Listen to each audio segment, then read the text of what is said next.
Video শুরুর আগে একটা প্রশ্ন করব।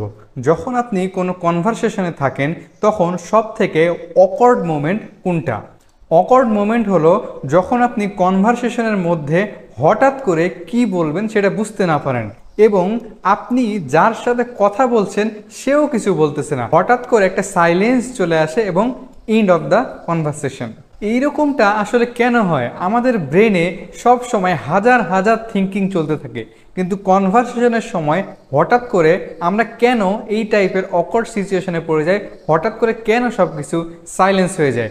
এটার অ্যান্সার দিতে গেলে, এটার রিজন বলতে গেলে আমাদের যে প্রথম ট্রিকটা সেটা চলে আসে। প্রথম ট্রিকটা হলো no filter approach. No filter অ্যাপ্রোচটা আসলে কি? আমাদের যে ব্রেইন, সেই ব্রেনে অনেক ধরনের কথা থাকে, কিন্তু আমরা কিন্তু সব কথা বলি না।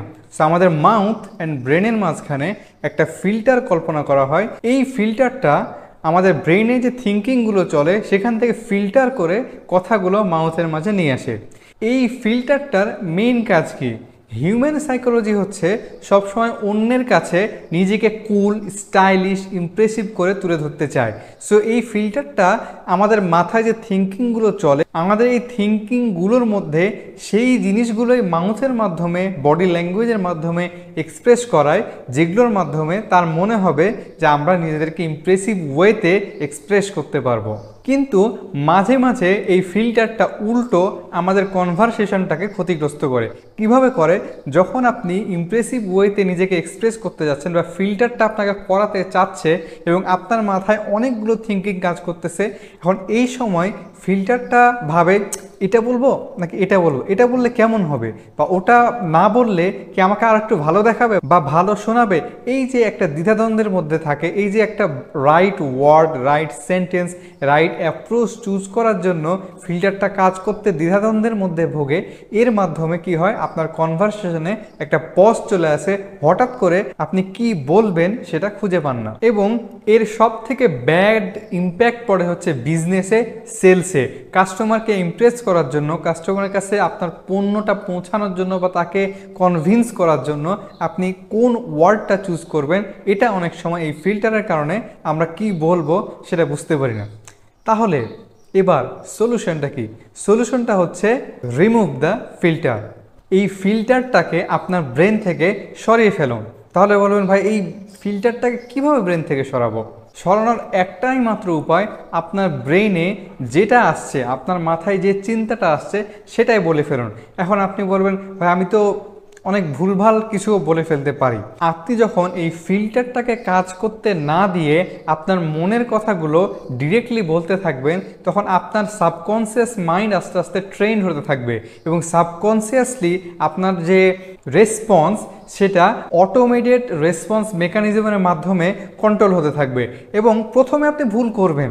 একটা বিষয় যখন আপনি শুরু করবেন, প্র্যাকটিস করতে থাকবেন, তখন প্রথমেই কিন্তু পারফেক্ট হবে না। সো আপনি চেষ্টা করতে থাকবেন, আপনি বারবার বলতে থাকবেন, প্র্যাকটিস করতে থাকবেন এবং আস্তে আস্তে এই যে ভুলের পরিমাণটা সেটা কমতে থাকবে এবং আপনি এই ফিল্টারের হেল্প ছাড়াই একসময় নিয়ারলি পারফেক্ট কনভারসেশন করতে পারবেন। এই যে ফিল্টারের অভাবের কারণে আপনি ভুলের ভয় করছেন, এই ভুলের ভয় থেকে উত্তরণের জন্যই কিন্তু আমাদের 2 নাম্বার ট্রিক। 2 নাম্বার ট্রিকটা কি? প্র্যাটফল ইফেক্ট। প্র্যাটফল ইফেক্টের থিওরিটা হচ্ছে যে একজন পারফেক্ট মানুষ, যে সব দিক থেকে পারফেক্ট, সে যতটা না অন্যদের কাছে প্রিয় হয়, লাইকেবল হয়, তার থেকে যারা অল্প একটু একটু মিস্টেক করে তারা বেশি লাইকেবল হয়। কেন? তার কারণ হচ্ছে যে পারফেক্ট, যে বক্তব্য দেয় একদম পারফেক্টলি, যার বিজনেস একেবারে পারফেক্ট, যার এক্সাম সবসময় পারফেক্ট, যারা সাধারণ মানুষ তাদেরকে অন্যভাবে দেখে, মানে তারা তাদের কাছে একটা সুপার হিউম্যান লেভেলে চলে যায় যে না, সে আমাদের মতো না, হি ইজ ডিফারেন্ট। কিন্তু যখন আপনি টুকটাক ভুল করবেন, আমরা বলবো না যে বড় বড় ভুল করবেন, আপনি সাধারণ মানুষ চলার পথে যে টুকটাক ভুলগুলো করে, সেই ভুলগুলোর কারণে আপনি কখনোই কারো অপ্রিয় হয়ে যাবেন না, কিংবা আপনার কনভারসেশনের মধ্যে কোনো বিঘ্ন সৃষ্টি হবে না। বরং এই ছোটোখাটো মিস্টেকগুলো আপনাকে অন্যদের আরও কাছাকাছি নিয়ে আসবে এবং অন্যদের সাথে ক্লোজ রিলেশন তৈরিতে সাহায্য করবে। কারণ তাদের কাছে মনে হবে যে ও এই টাইপের ভুল তো আমরাও করি, বা এরকম ছোটোখাটো মিস্টেক তো আমরাও করি, এরকম তো হতেই পারে।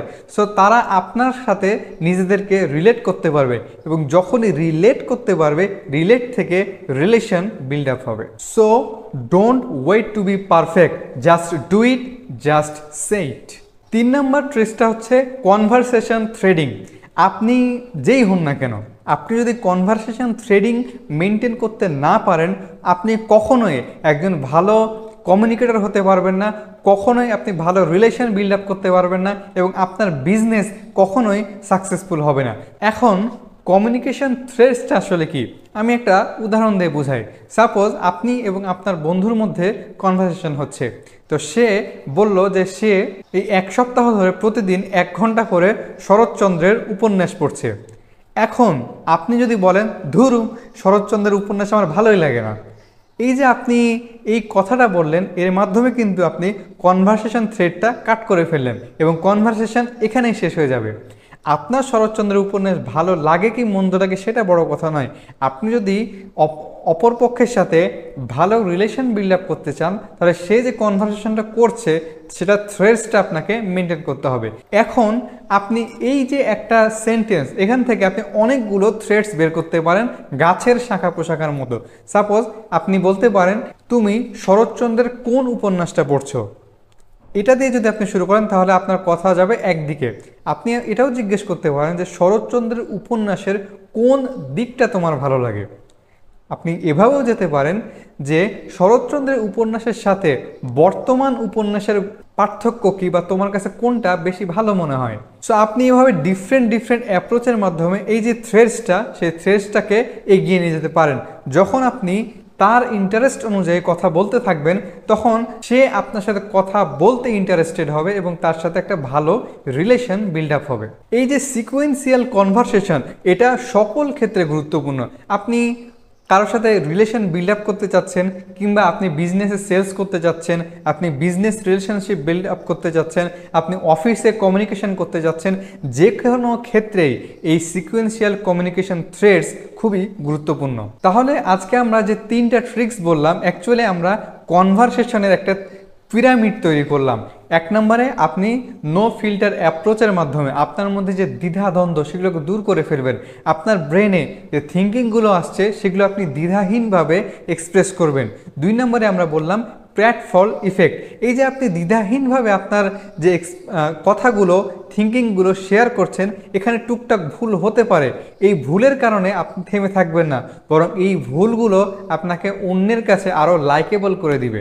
আর 3 নম্বরকে কথা বলার ক্ষেত্রে আপনি কমিউনিকেশন থ্রেড মেনটেন করবেন, অপর পক্ষের ইন্টারেস্টটাকে গুরুত্ব দিবেন, এবং আপনি কখনোই একটা কথাকে ডিরেক্ট কাট করে দিবেন না।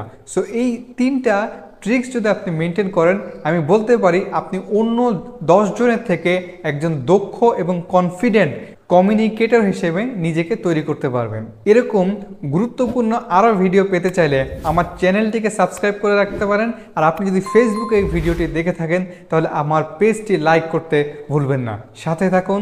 আল্লাহ হাফিজ।